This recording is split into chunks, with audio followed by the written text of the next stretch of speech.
Welcome into Got Next, your one-stop shop for all things women's basketball. Meghan, we preface it every week. Think power rankings, top stories. We're going to get you up to speed, right? It's like the Cliff Notes version for what you need to know for women's college basketball. Episode 2, let's get into it. Sunday Fun Day in week 2 of women's college basketball.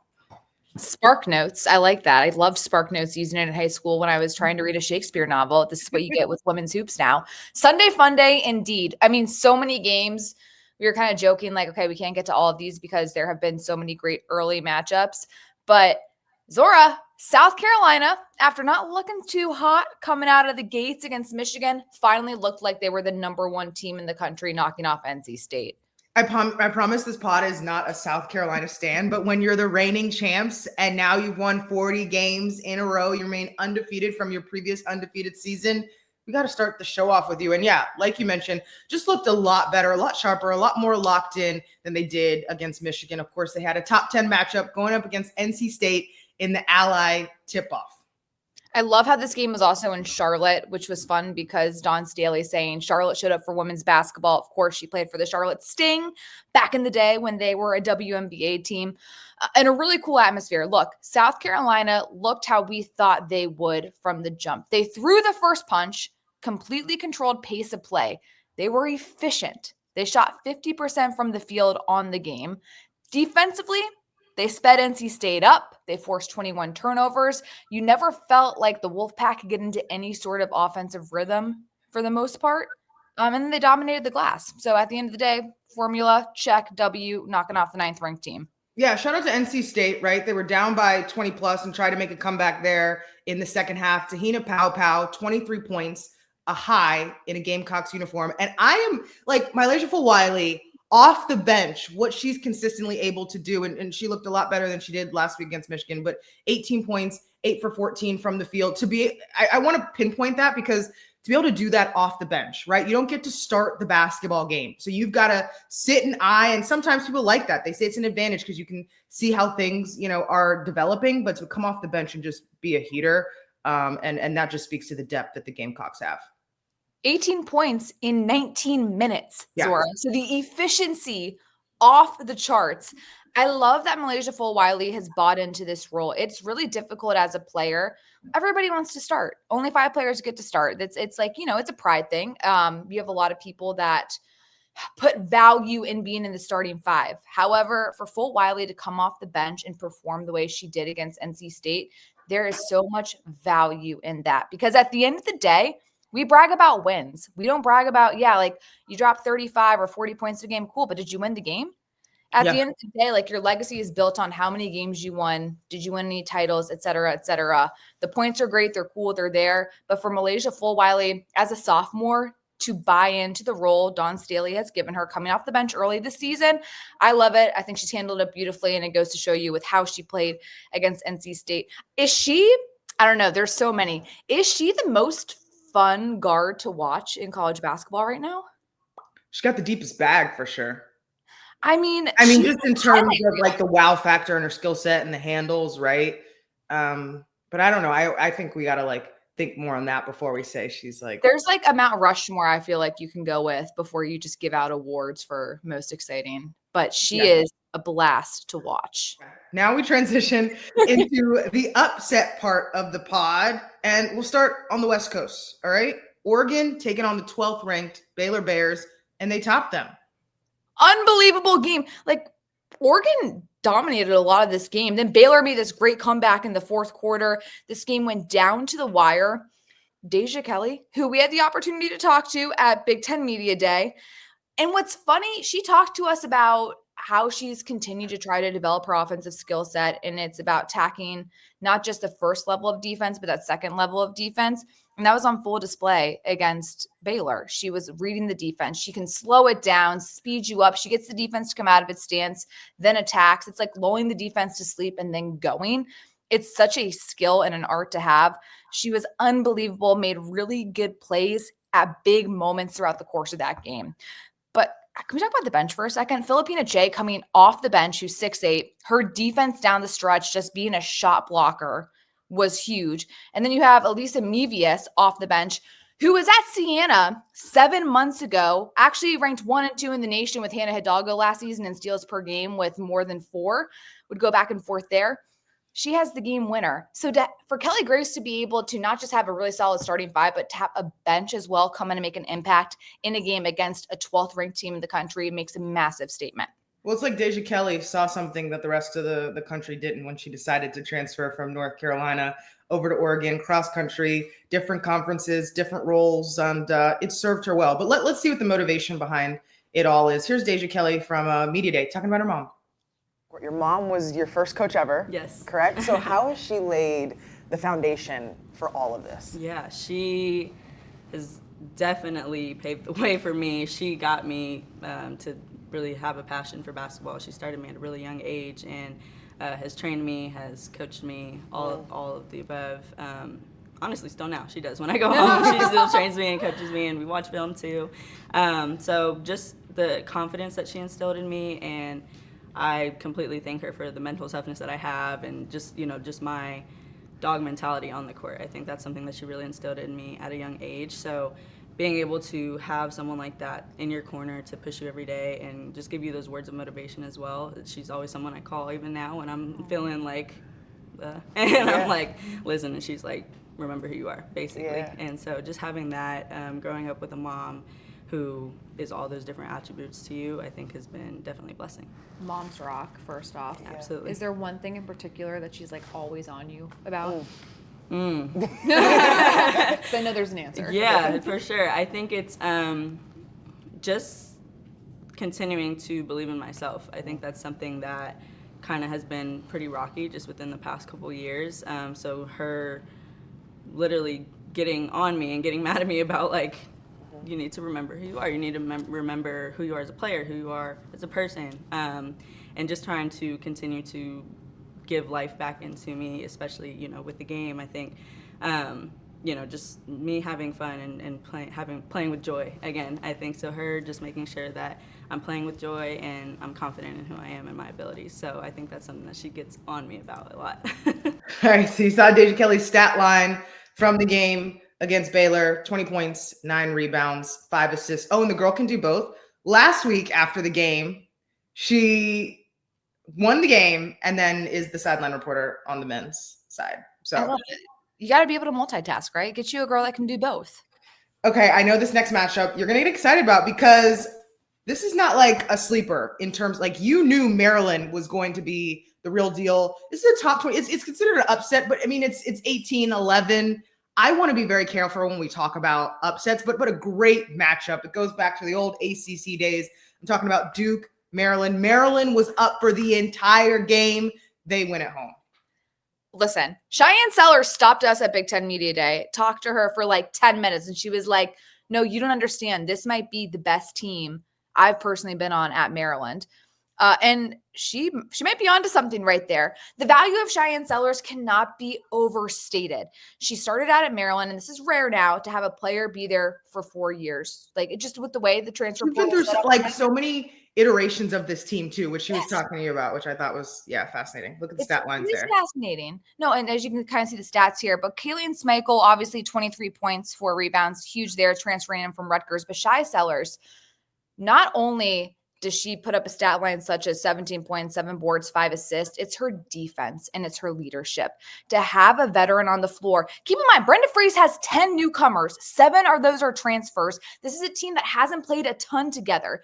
But Shyanne Sellers is the glue. She's the leader.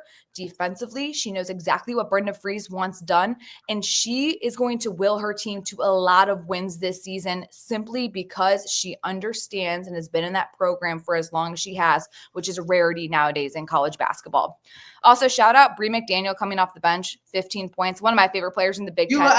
You love Bree McDaniel. I love Bree McDaniel. She's so aggressive, and she just comes in, she gets her head down, she goes to the rim. Like, it's so hard to stop someone with a full head of steam. Everybody wants to settle for the sexy 3-point shot, which like Zora and I, we love the 3-point shot. Don't get us wrong. Wait, you're talking about us. We co-sign that. But to get to the rim consistently, it gives you such an advantage. It opens up so much more offensively for your team. A coming out party for the retooled Terps, who were catching steam towards the end of last season anyway, right? But like you speak to the fact that they have so many newcomers and for it to all gel so quickly, only up from there. Okay, we're moving right through today. Power rankings, here we come. Meghan, yours remain mostly unchanged. You did have one edit to the top 5, correct? I did edit, and it's mostly because I really didn't change anything. You had no Pregnancy brain is alive and well in my Wait, head. I thought you said you moved Notre Dame into the top. Okay, anyways. Explain. I thought I did. Maybe I was just dreaming. Yeah, so nothing changed. South Carolina looked like the best team in the country after beating NC State. Even more, because I mean, obviously we're going to keep them at number 1 from their win over Michigan last week, but they just look better this week in my mind. 100%. UConn continues to look excellent. They have average of nearly 46-point margin of victory right now.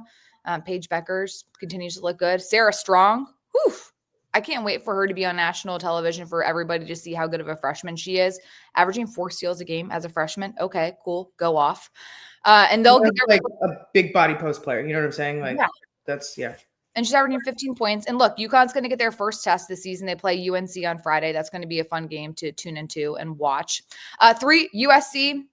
Fight on. Trojans continue on. They only won by 2 against Ole Miss to start out the week. But here's the thing. They came out against Cal Poly and won 90-35, which is how you have to respond after a tight game. Come out and dominate the games you're supposed to win.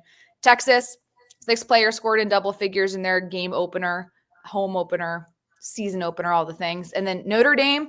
Zora, you went to practice earlier this year with the Irish. You know I love Notre Dame. I know you love you some Notre Dame. I had their game against Purdue this past weekend. All I can say is, wow. Hannah Hidalgo and Olivia Miles. I mean, like, who do you pick as your favorite guard on their team? Hannah Hidalgo's defense, like we were talking, it has to be so annoying to have to go against her in practice because her defense is stifling. Olivia Miles has some of the best vision I've seen in a point guard. She's so fun to watch. These are just fun players to watch. Notre Dame's offense is fun. Like everything about it. They play hard. Leah King. Great pickup. I mean, all in all, no, love talking to Niele Ivey and what she has expectation-wise for this team. And what I love that she said the most is, we understand that every single time we play an opponent, it's their Super Bowl. We have a huge target on our back. And that's what top teams in the country have to understand. You can't take opponents lightly. And so far in the first 2 games for the Irish, they've scored more than 100 points. So coming out looking hot. Every time I go to a Notre Dame women's basketball practice, it's like a well-oiled machine. I told Niele Ivey that. Like everyone knows what drill is coming up next, right? It just flows so fluid. Hannah Hidalgo, I'm obsessed with the passion that she plays with. Right. And the fire under her belly. Like, I think it was at the end of maybe the first or second quarter and it was winding down and she had an opportunity to hit a jumper and she missed it. And she was like, upset with herself. Right. Like, because she's just so competitive against other people, but also herself. And then I'm noticing like the leadership style of Olivia Miles. Right. Like there was one play where it was like 12 seconds left and Olivia Miles signaled like, hey, we want the last shot in the quarter. So just her leadership qualities. And after missing an entire season and to come back in her first game ever, like since she was out and have a triple double, like what she's been able to do and how it looks. And I know there's so much hard work behind that, but it looks so seamless. I'm really, really happy for her. So let's just see what the Irish continue to do. Yes, you're holding your breath. Well, I want to get your opinion on this as well, because a lot of people were saying and questioning, how is it going to look with Olivia Miles and Hannah Hidalgo playing together? And Coach Ivey was like, they're both so unselfish and it's an advantage because we have 2 point guards on the floor that can bring the ball up. And it's worked like a well-oiled machine, to use your words. It's such an advantage, especially when you get to ACC play where the competition is going to be faster. You're going to see a lot bigger bodies.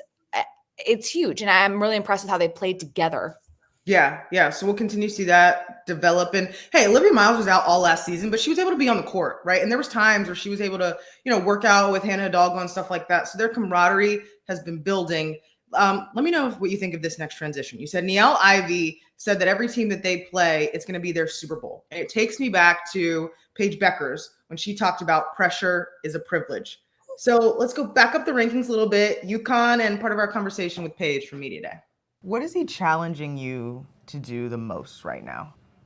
I think to lead, and not just by example, but with my voice as well. I feel I'm definitely the most experienced player here at UConn this year.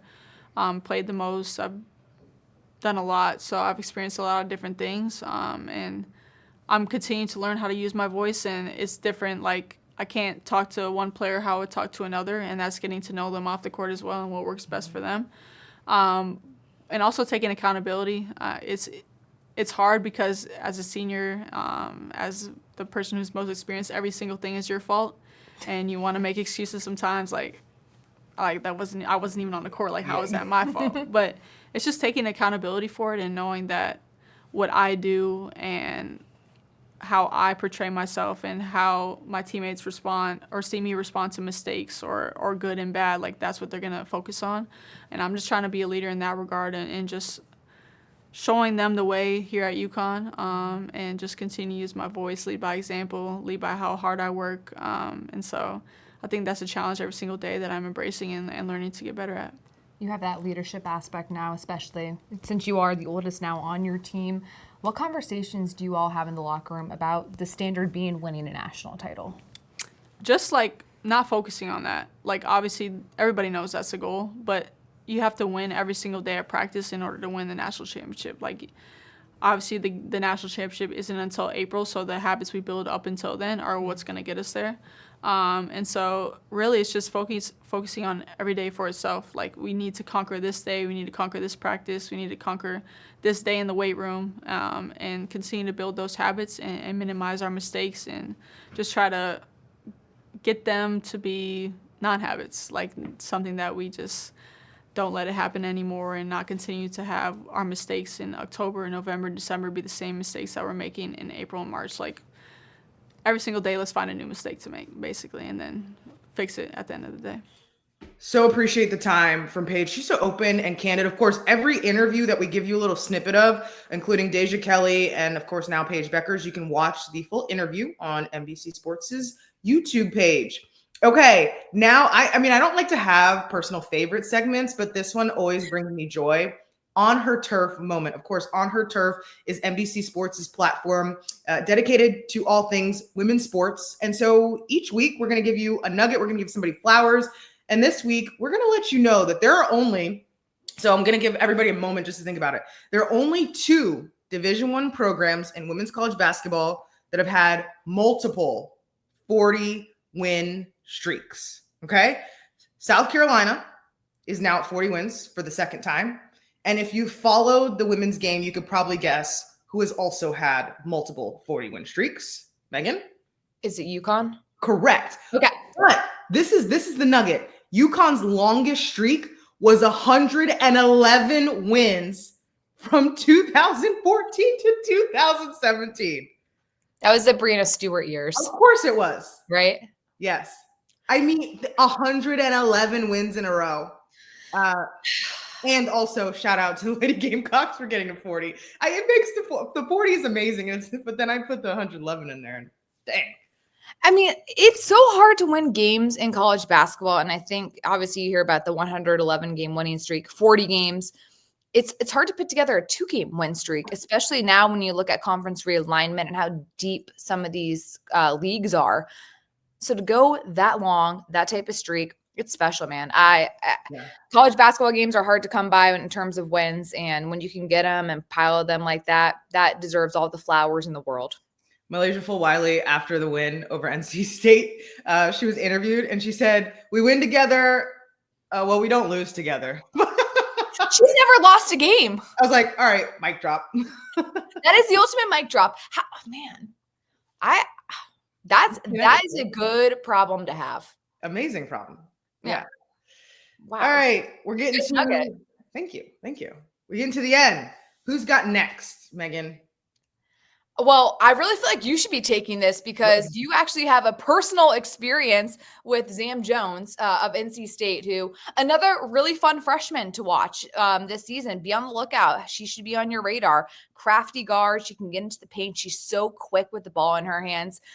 And you go back with Zam Jones, Zora. Tell the people about this. I love this story. Zamareya Jones, Meghan, as you talked about, freshman from NC State in her second college basketball game ever against the #1 team in the country, off the bench, has 16 points, 4 threes.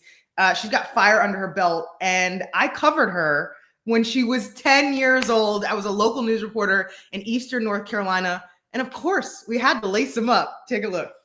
On just about any day of the week, you can find 10-year-old Zamareya Jones here at the dungeon. Sell it, move, sell it, sell it.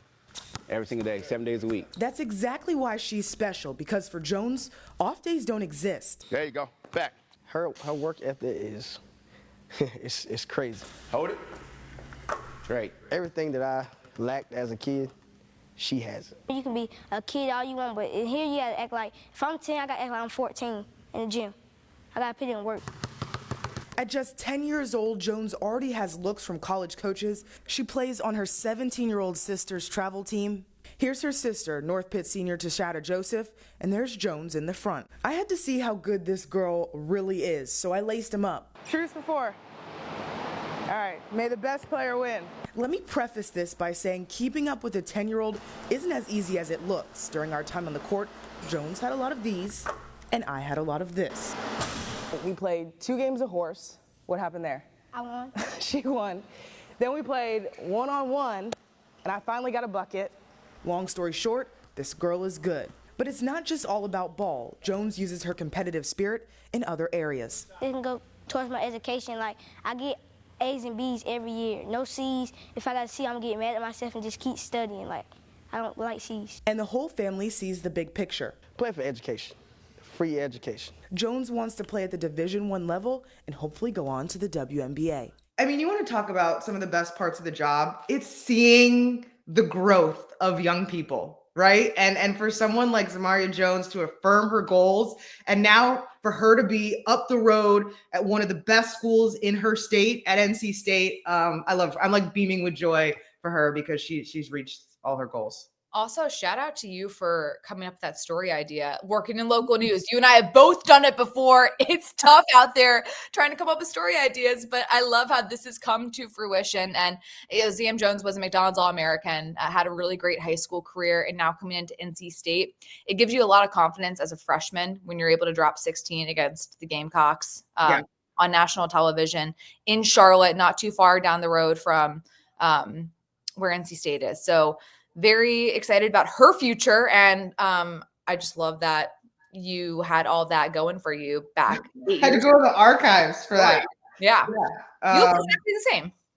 Awesome. Well, this was a good one. We're getting in a groove here on Got Next. It's been fun, and I am excited to see what happens this week. It's going to be a lot of movement, still a lot of top 25 matchups coming your way. So we're going to get you all covered here, get you all ready every single week. Got Next with Meghan and Zora, wherever you get your podcasts, or of course on the NBC Sports YouTube page every Tuesday. See you next week.